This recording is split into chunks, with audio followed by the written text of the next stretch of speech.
are now listening to Dr. Scorpionblood's Temporal Terror. This is a story about an intrepid crew facing off against a strange beast from beyond the stars.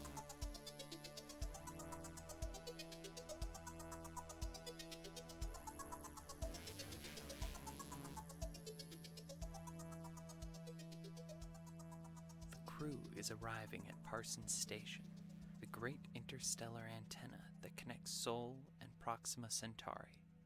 Something is wrong. Signal distortions indicate damage to the station. Technicians Mendez, Melville, and Wu begin their walk on the station's surface. Through magnetic boots, they feel the hum of matter reactors doing their alchemy in the dark. Melville begins a slow ascent up a mile-high triangular tower. Mendez opens a hatch on the station's surface. From here, he will monitor the fire hose of subatomic particles the station pours out into the dark. Mendez is distracted. Something is on his mind. He can't focus. His thoughts are drifting. From Melville's vantage point on the tower, she spots movement. Something is on the roof of the cooling bay.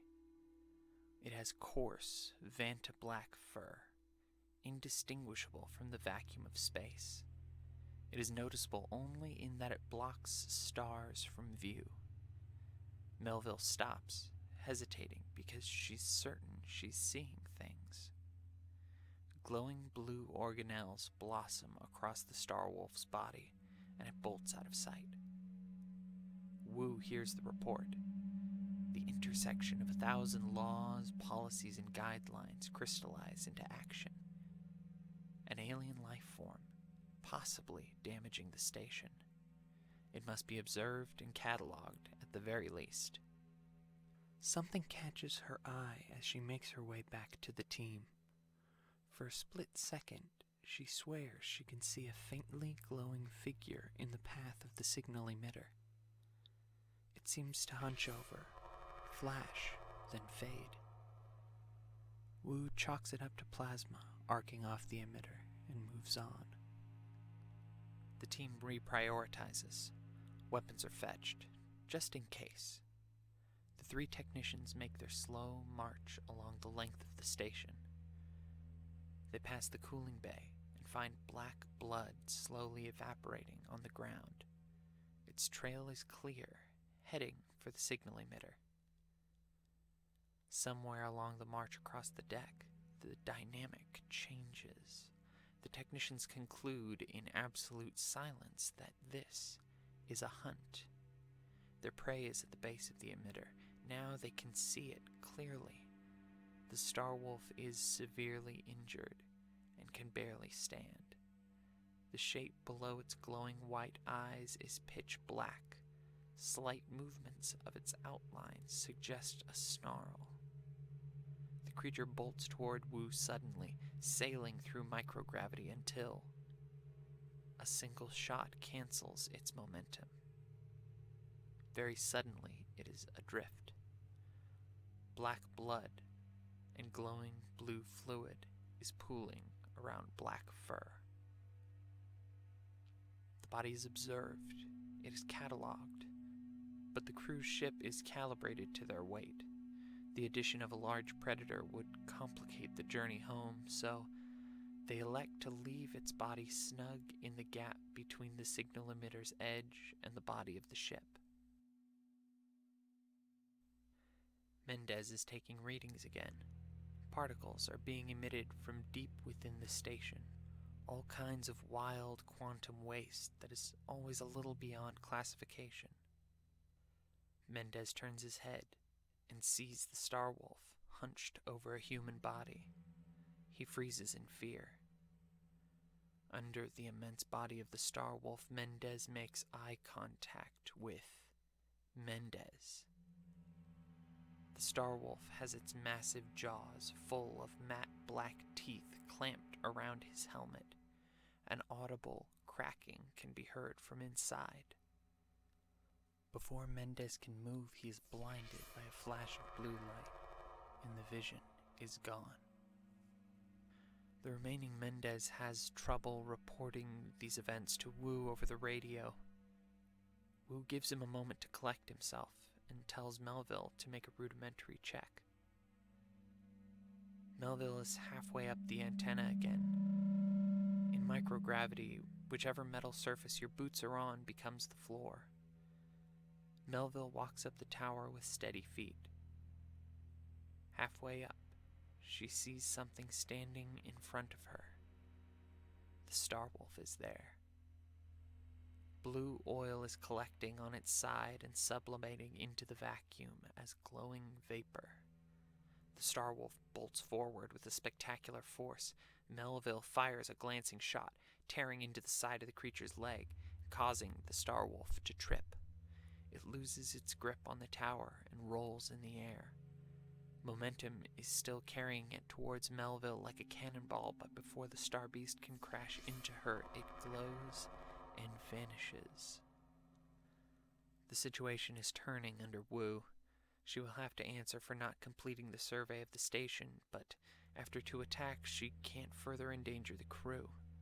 The case can be made that the creature is the source of the interference, and her crew wasn't slated for a biological hazard.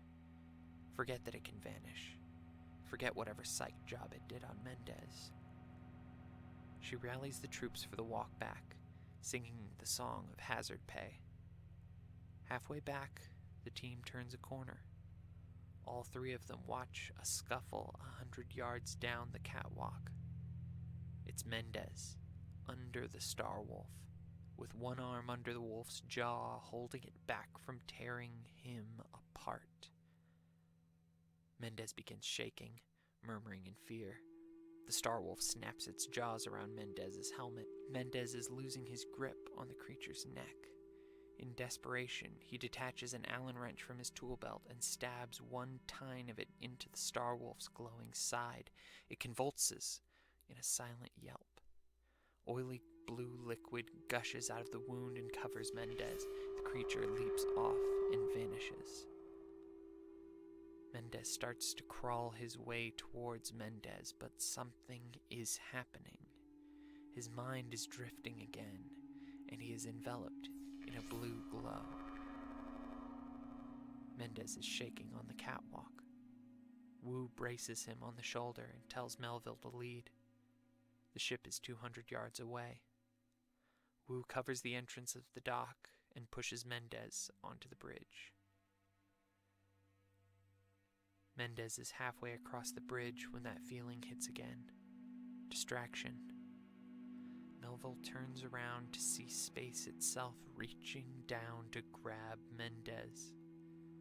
The Starwolf has fallen straight down onto him.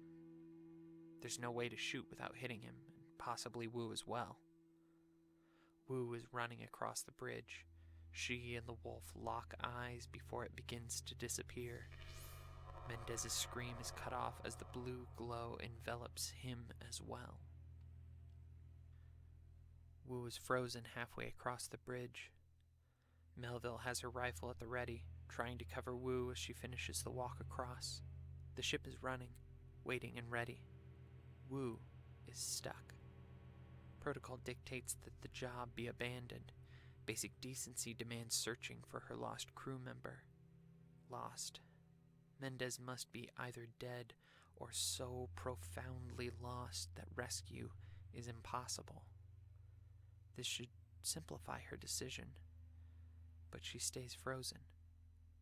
Something is on her mind. She can't focus.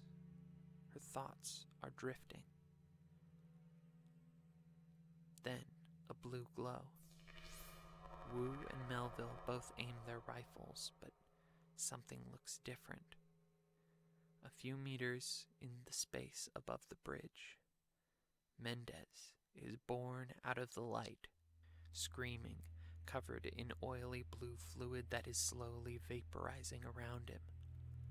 Wu tells Melville to undock, demagnifies her boots, and jumps. Mendez is plucked out of the air, and the 2 of them drift away from the bridge. towards the ship that Melville is nudging into place above them. As they approach the airlock, Mendez looks back toward the station. The Starwolf stares back at him from the roof of a tower overlooking the dock. It suddenly looks down at the bridge as though it heard a noise in the vacuum. It silently launches itself down towards the bridge and once more vanishes.